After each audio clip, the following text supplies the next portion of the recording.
दोस्तों, एक जवान कुंवारी लड़की होती है जिसका नाम अंजलि होता है। अंजलि की उम्र 24 साल थी।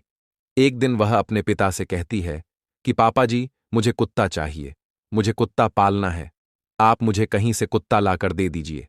अंजलि अपने माता पिता की इकलौती बेटी थी, इसीलिए उसके माता पिता उसकी हर एक ख्वाहिश को पूरा किया करते थे। जो चीज भी वह चाहती थी उसको वह लाकर दे दिया करते थे। फिर एक दिन वह मार्केट जाते हैं और मार्केट से एक छोटा सा कुत्ता लाकर अंजलि को दे देते हैं। अब वह कुत्ता अंजलि के साथ रहने लगा था। अंजलि भी उसके साथ काफी घुल मिल गई थी। इस तरीके से दोस्तों, लगभग 1 साल का समय गुजर जाता है। 1 साल के बाद वह कुत्ता भी काफी बड़ा हो जाता है। एक दिन अंजलि इस कुत्ते के साथ कुछ गलत हरकत करने लगती है, इसके साथ संबंध बनाने लगती है। फिर अचानक अंजलि के साथ कुछ ऐसा होता है दोस्तों, जब आप जानोगे तो आपके रोंगटे खड़े हो जाएंगे, आपके पैरों के नीचे से जमीन खिसक जाएगी। इसीलिए दोस्तों, इस वीडियो में आप अंत तक बने रहे, क्योंकि इस वीडियो से आपको एक बहुत बड़ी सीख मिलने वाली है। बाकी दोस्तों, हमारी आप लोगों से एक छोटी सी रिक्वेस्ट है। अगर अभी तक आपने हमारे चैनल को सब्सक्राइब नहीं किया है तो चैनल को सब्सक्राइब कर लीजिएगा और वीडियो को लाइक कर दीजिएगा। बाकी दोस्तों, वीडियो की कमेंट में अपना नाम और अपनी सिटी का नाम जरूर लिखें। तो चलिए दोस्तों, शुरू करते हैं कि आखिर पूरी कहानी है क्या। दरअसल दोस्तों, यह सच्ची घटना बैंगलोर की है। बैंगलोर में एक कॉलोनी पड़ती है, एडवोकेट कॉलोनी, और इसी एडवोकेट कॉलोनी के अंतर्गत एक छोटा सा परिवार रहा करता था। परिवार में अंजलि नाम की लड़की अपने माता पिता के साथ रहा करती थी। अंजलि अपने माता पिता की इकलौती बेटी थी। इसकी उम्र लगभग 24 साल थी और अभी 8वीं क्लास में पढ़ाई कर रही थी। अंजलि पढ़ाई लिखाई में इतनी होशियार थी कि हर एक विषय में उसके काफी अच्छे खासे नंबर आया करते थे। अंजलि ज्यादा किसी से मतलब वास्ता नहीं रखती थी, सिर्फ पढ़ाई लिखाई पर ही ध्यान दिया करती थी। अंजलि इतनी चालाकशील और बहादुर थी कि हर एक काम को बड़ी आसानी और सरलता के साथ कर लिया करती थी। इसलिए उसके माता पिता उससे काफी खुश रहा करते थे। उनका सपना था कि वह अपनी बेटी को पढ़ा लिखा के एक अच्छा अधिकारी बनाएंगे या फिर डॉक्टर बनाएंगे। इसलिए उसके हर एक ख्वाहिश को पूरा किया करते थे। जो चीज भी अंजलि मांगती थी वह उसके सामने लाकर दे दिया करते थे। अंजलि भी मन लगाकर पढ़ाई लिखाई करती थी और उसका भी सपना था कि वह एक अधिकारी बनके अपने माता पिता का नाम रोशन करेगी। दोस्तों, अंजलि के पिता एक कंपनी में जॉब किया करते थे। उनकी सैलरी अच्छी खासी थी। वह सुबह अपनी ड्यूटी के लिए 9 बजे निकल जाया करते थे और शाम को 5 बजे आया करते थे। अंजलि की मम्मी भी एक पास के स्कूल में बच्चों को पढ़ने के लिए जाया करती थीं और सुबह 9 बजे निकलती थीं और 45 बजे वह भी वापस आती थी। अंजलि अपने स्कूल के लिए 10 बजे निकलती थी और 2 बजे वापस आती थी। दोस्तों, इस तरीके से इनका जीवन बड़े अच्छे से कटने लगता है। किसी तरह की कोई दिक्कत परेशानी नहीं थी। एक दिन अंजलि अपने स्कूल जाती है। उसके स्कूल में उसकी एक फ्रेंड होती है जिसका नाम चंचल होता है। चंचल थोड़ी बिगड़ी हुई टाइप की लड़की थी। अक्सर लड़कों से बातचीत किया करती थी और उसको ब्लू फिल्म देखने का काफी शौक था। एक दिन चंचल अंजलि से कहती हैं, क्या तूने कभी ब्लू फिल्म देखी है? तो अंजलि उससे कहती है कि मैं ऐसी कोई भी फिल्म नहीं देखी है और ना ही मुझे पसंद है। फिर चंचल कहती हैं, जब एक बार यह फिल्म तू देखेगी तो तेरी जिंदगी बदल जाएगी, तुझे काफी अच्छा लगेगा। फिर अंजलि उससे कहती है कि ऐसी कौन सी फिल्म है जिसे देखने के बाद मेरी जिंदगी बदल जाएगी। फिर चंचल उसको एक वेबसाइट देती है और कहती है कि इस वेबसाइट को जब तू अपने फोन में खोलेगी तो इनमें कुछ वीडियो आएंगी। उन वीडियो पर जब तू ओके करेगी और ये वीडियो देखोगी तो तुझे काफी अच्छा लगेगा और तेरी जिंदगी बदल जाएगी।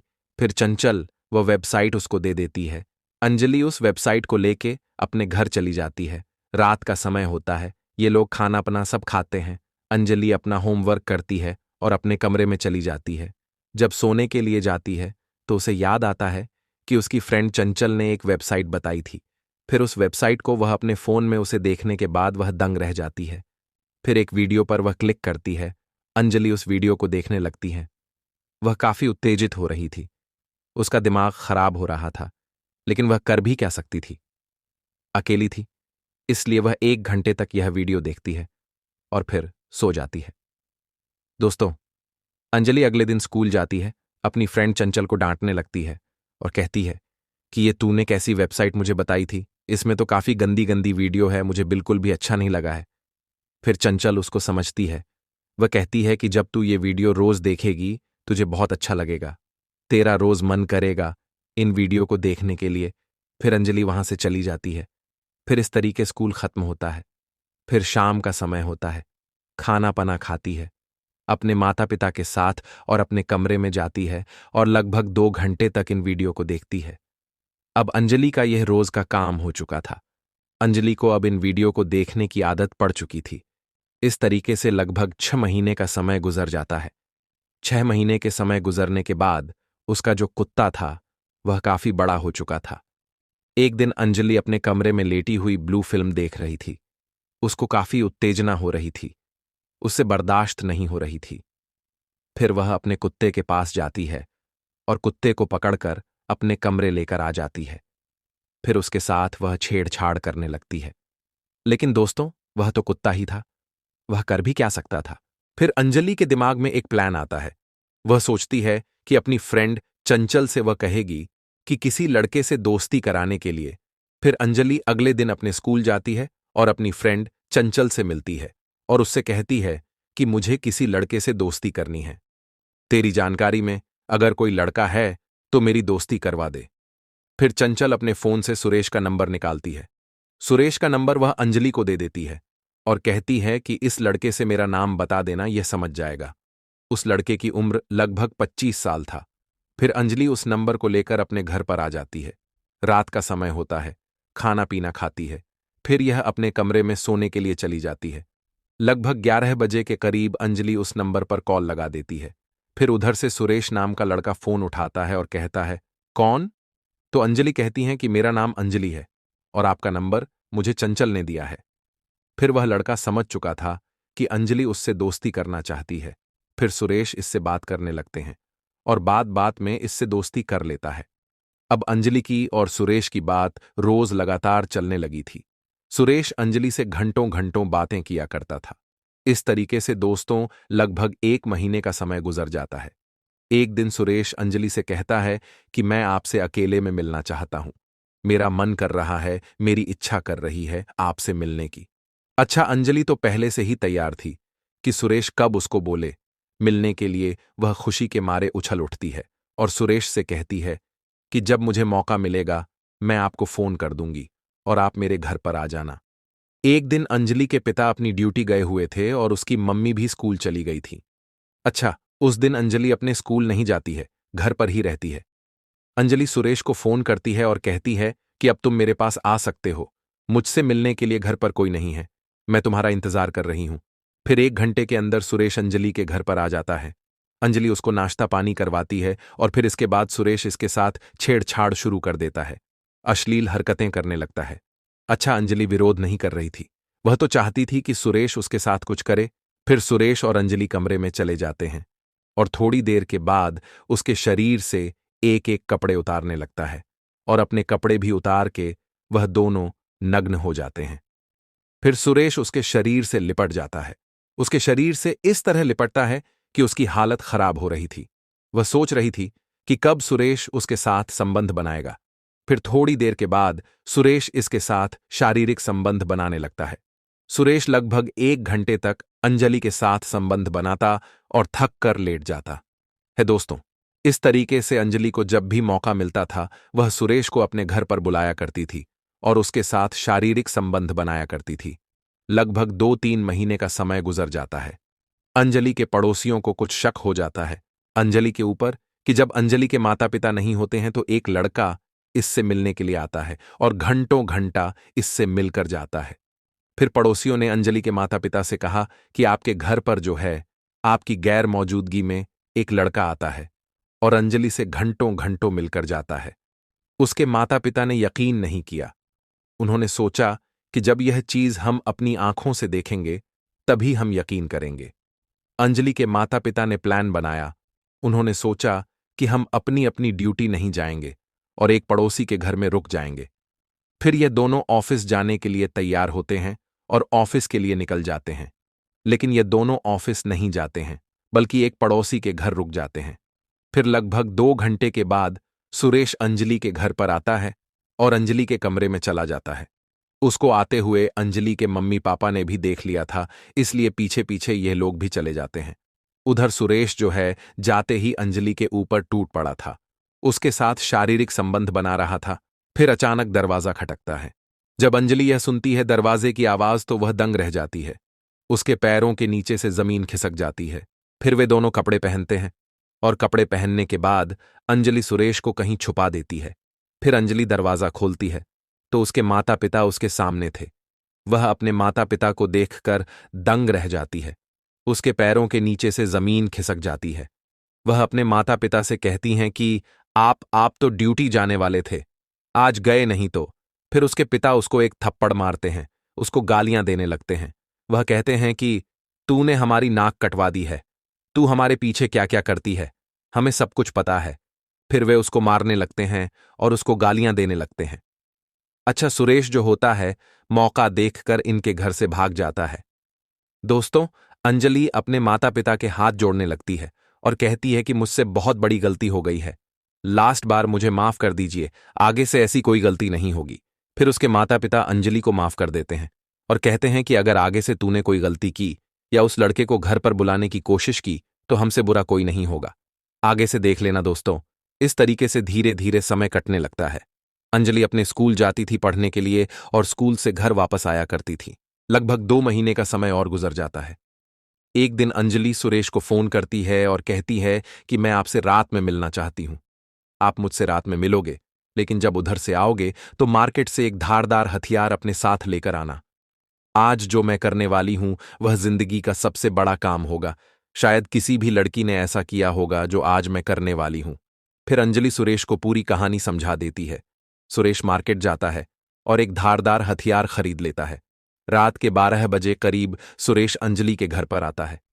फिर अंजलि सुरेश से कहती हैं कि अब समय आ चुका है इस काम को अंजाम देने का। मैंने अपने माता पिता को खाने में नशीली दवाई मिला दी थी, वह सो रहे हैं और उठ नहीं पाएंगे, और तुम 1 घंटे के अंदर काम करके तुम यहां से वापस चले जाना। दोस्तों, सुरेश अंजलि के माता पिता के कमरे में चला जाता है और वहां पर जाने के बाद वह जो खूनी खेल खेलता है इसके बारे में किसी को भी भनक नहीं थी, लेकिन दूर बैठा हुआ जो कुत्ता था वह यह सब देख रहा था। सुरेश उनकी इतनी निर्मम तरीके से हत्या करता है और पूरे कमरे में जो है लहूलुहान कर देता है। उसके बाद वह अंजलि के पास जाता है और पूरी कहानी बताता है कि मैंने काम तमाम कर दिया है। फिर अंजलि उसको अपने कमरे में लेकर जाती है और यह दोनों एक दूसरे से प्यार करने लगते हैं, और थोड़ी देर के बाद सुरेश इसके साथ संबंध भी बनाने लगता है और लगभग 4 बजे के करीब वहां से निकल जाता है। दोस्तों, सुबह 6 बजे के करीब अंजलि चीखने चिल्लाने लगती है। आसपास के लोग इकट्ठा हो जाते हैं, अंजलि से पूछने लगते हैं कि यह सब कैसे हो गया। तो अंजलि ने एक कहानी बनाई थी। वह कह रही थी, घर में चोर गुस्से थे, उन्होंने चोरी की और मेरे मम्मी पापा की निर्मम तरीके से हत्या करके चले गए। मैं अपने कमरे में सो रही थी, मुझे कुछ भी नहीं पता। लेकिन इस कहानी के ऊपर लोगों को यकीन नहीं हो रहा था। इन्हीं पड़ोसी में से एक इंसान पुलिस को फोन कर देता है और लगभग 1 घंटे के बाद पुलिस भी मौके पर पहुंच जाती है। पुलिस लोगों से पूछताछ करती है। उनमें से एक आदमी पुलिस से कहता है कि एक लड़का अक्सर अंजलि से मिलने के लिए आया करता था और इसके घर पर अक्सर घंटों घंटों मिलकर जाया करता था। हमें तो लगता है कि अंजलि ने ही यह सब किया होगा। दोस्तों, फिर पुलिस अंजलि के पास जाती है और उससे पूछताछ करने लगती है। अंजलि पुलिस से कहने लगी कि घर में चोर आए थे और चोरी करके ले गए और मेरे माता पिता की निर्मम तरीके से हत्या कर दी थी। लेकिन पुलिस के गले यह बात नहीं उतर रही थी कि जब अंदर से घर का दरवाजा बंद था तो बाहर से चोर कैसे अंदर आ सकते हैं और चोरी करके कैसे लेकर जा सकते हैं। पुलिस के गले यह बात नहीं उतर रही थी और शवों को पोस्टमार्टम के लिए भेज दिया जाता है। फिर पुलिस जो है कि अंजलि की कॉल डिटेल निकाली जाए। फिर जब अंजलि की कॉल डिटेल निकाली जाती है तो उसमें जो खुलासा होता है दोस्तों, अंजलि की कॉल डिटेल से सारी बातों का खुलासा हो जाता है। पुलिस को यकीन हो जाता है। फिर अंजलि और सुरेश को गिरफ्तार कर लिया जाता है।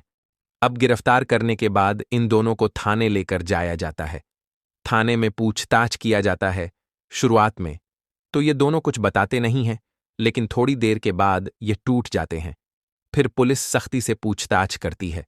डंडे बरसाते वह लोग डर जाते हैं और अपना जुर्म कबूल कर लेते हैं। फिर पुलिस को पूरी कहानी बताते हैं। अंजलि कहती हैं, मैं सुरेश से बहुत ज्यादा प्यार करती थी और बीच में मेरे माता पिता आ रहे थे, इसलिए मैं सोची उसे जब तक मैं रास्ते से नहीं हटाऊं तब तक मैं सुरेश से नहीं मिल सकती, इसलिए मैं सुरेश के साथ मिलकर अपने माता पिता को ही खत्म कर दिया। दोस्तों, जब यह घटना सोशल मीडिया के जरिए से लोगों को पता लगी तो लोग यह सोचने पर मजबूर थे कि एक सगी बेटी अपने माता पिता के साथ यह घिनौना काम कैसे कर सकती है। दोस्तों, आप लोग हमेशा सचेत रहे, अपने बच्चों पर ध्यान दीजिए, उनके मोबाइल में चेक कीजिए कब क्या क्या वह वेबसाइट खोज रहे हैं, क्या वेबसाइट वह देख रहे हैं, किन लोगों से बात कर रहे हैं, किन किन लोगों के उन्होंने अपने फोन में कॉन्टैक्ट नंबर रखे हैं।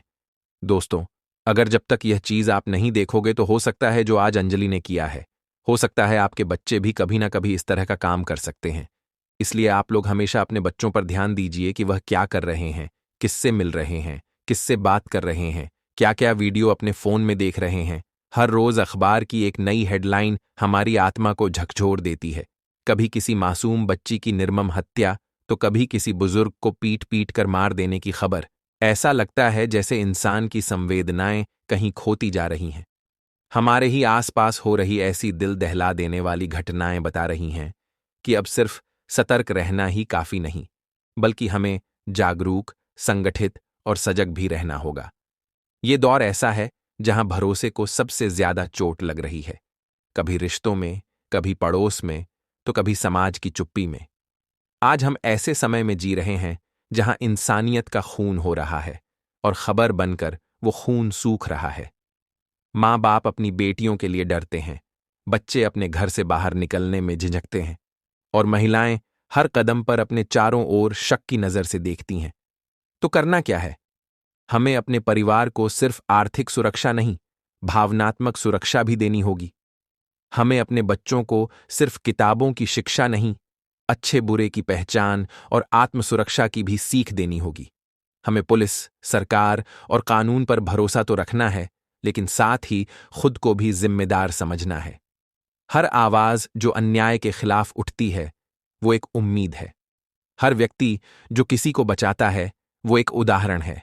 और हर परिवार जो अपने बच्चों को जागरूक बनाता है, वो भविष्य के लिए एक दीवार है जो इन हैवानियतों को रोक सकती है। याद रखिए, चुप रह जाना भी एक तरह का अपराध है। अगर हम अपनी आंखें बंद रखेंगे तो अगली खबर हमारे घर से भी हो सकती है। इसलिए सतर्क रहें, सजग रहें और सबसे बढ़कर अपने परिवार का ध्यान रखें, क्योंकि इस दौर में परिवार ही सबसे बड़ी ताकत है। चलिए, मिलते हैं एक नई वीडियो में। आप अपना परिवार का ख्याल रखें। धन्यवाद।